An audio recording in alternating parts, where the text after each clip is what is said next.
ठीक है, अब आप कॉपी पेन रख दीजिए क्योंकि अब हमें पाठ पढ़ना है, लिखना नहीं है। तो आप ध्यान से वीडियो देखिए और एक एक श्लोक को बिल्कुल ध्यान से पढ़िए।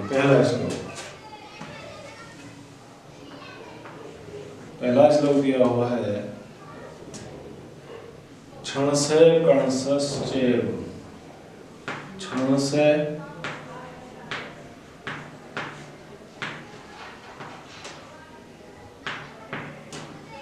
कणसश्चैव।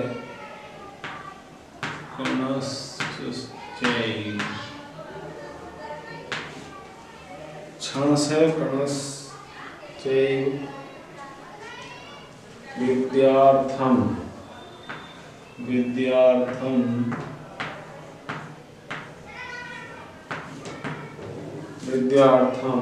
च चिन्तयेत्। क्षण से कणश्चैव विद्यार्थम च चिन्तयेत्। अच्छा, विद्यामर्थम यम में और लिखा जाएगा, मैं लिख देता हूँ।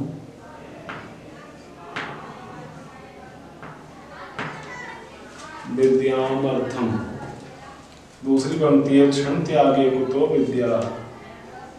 क्षण त्यागे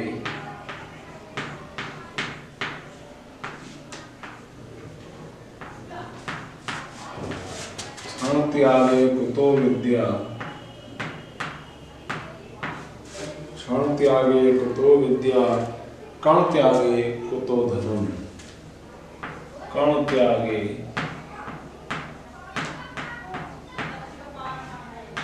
कुतो धनम।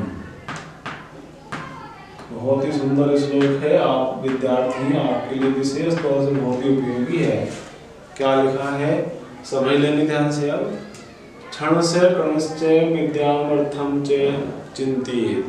क्षण से आपने लिखा था शब्दार्थ है प्रतिपल, प्रत्येक क्षण, यानी हमें प्रत्येक क्षण कणश्चैव और प्रत्येक कण कण करके, एक एक क्षण करके, एक एक कण करके क्या करना है? विद्यामर्थम, विद्या और अर्थ, अर्थ मतलब धन, विद्या और धन के बारे में चिंतित, चिंतन करना चाहिए, विचार करना चाहिए। यानी हमें एक एक क्षण विद्या के बारे में चिंतन करना चाहिए, विचार करना चाहिए कैसे हम विद्या सीखें, और एक एक कण करके, थोड़ा थोड़ा करके धन इकट्ठा करना चाहिए, धन के बारे में चिंतन करना चाहिए। तो अर्थ होगा कि हमें प्रतिपल, प्रतिक्षण और प्रत्येक कण कण करके विद्या और धन के बारे में चिंतन करना चाहिए। क्योंकि क्षण त्यागे कुतो विद्या, क्षण का त्याग करने पर कुतो विद्या, विद्या कहाँ?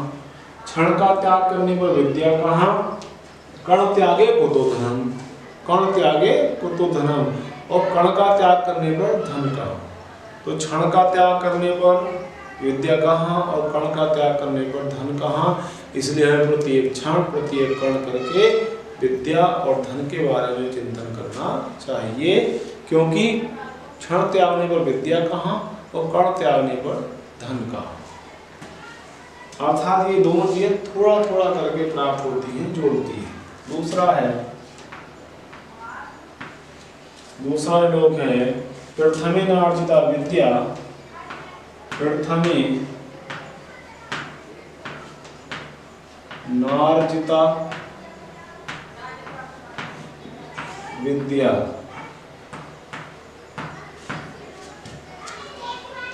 द्वितीय नार्जितम धनम, द्वितीय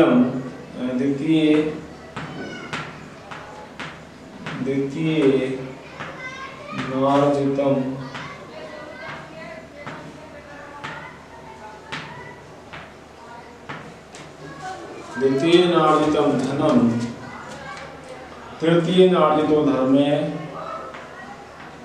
तृतीय नार्जितो धर्मे, तृतीय नार्जितो धर्मे, चतुर्थे किम करिष्यति, चतुर्थे किम करिष्यति रंजन। क्या अर्थ होगा? बल्कि वैसे ही लिखे हुए ग्राम, हालांकि प्रश्नवाचक बात है, लेकिन जैसे लिखा वैसे लिखे पढ़े। देखेंगे प्रथमे नार्जिता विद्या, इसमें कहा प्रथम के प्रथम बात तो नार्जिता अर्जित नहीं की, प्राप्त नहीं की क्या विद्या है। पहली बात तो यदि किसी मनुष्य ने पहली बात तो विद्या प्राप्त नहीं की, द्वितीय नार्जितम धनम, और दूसरी बात उसने धन अर्जित नहीं किया। तो यदि किसी मनुष्य ने प्रथम बात है, प्रथम तो उसने विद्या प्राप्त नहीं की, चलो कोई बात नहीं, लेकिन दूसरे उसने धन भी प्राप्त नहीं किया, तृतीय नार्जित तो धर्म है, और तीसरी बात है कि ना ही धर्म अर्जित किया ना धर्म कमाया। तो ना विद्या प्राप्त की, न धन कमाया इकट्ठा किया, न धर्म कमाया, चतुर्थे किम करिष्यति, तो तुम चौथा क्या करोगे।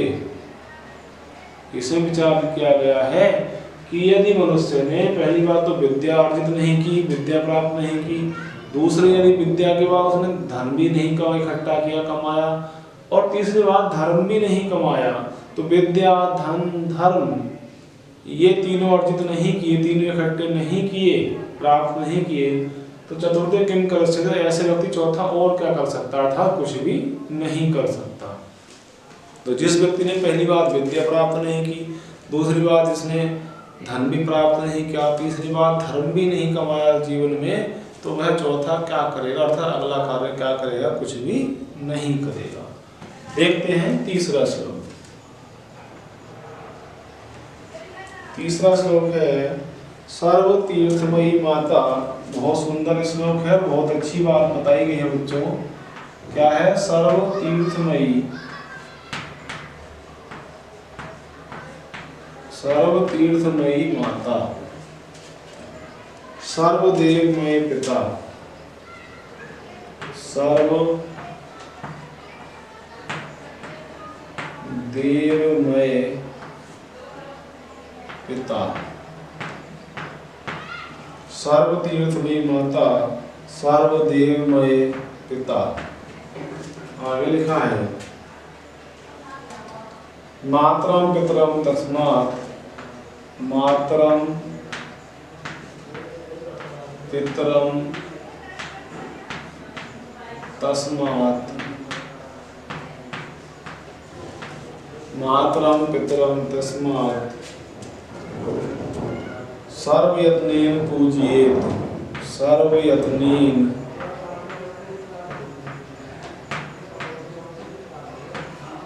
सर्वयत्नेन पूजयेत्।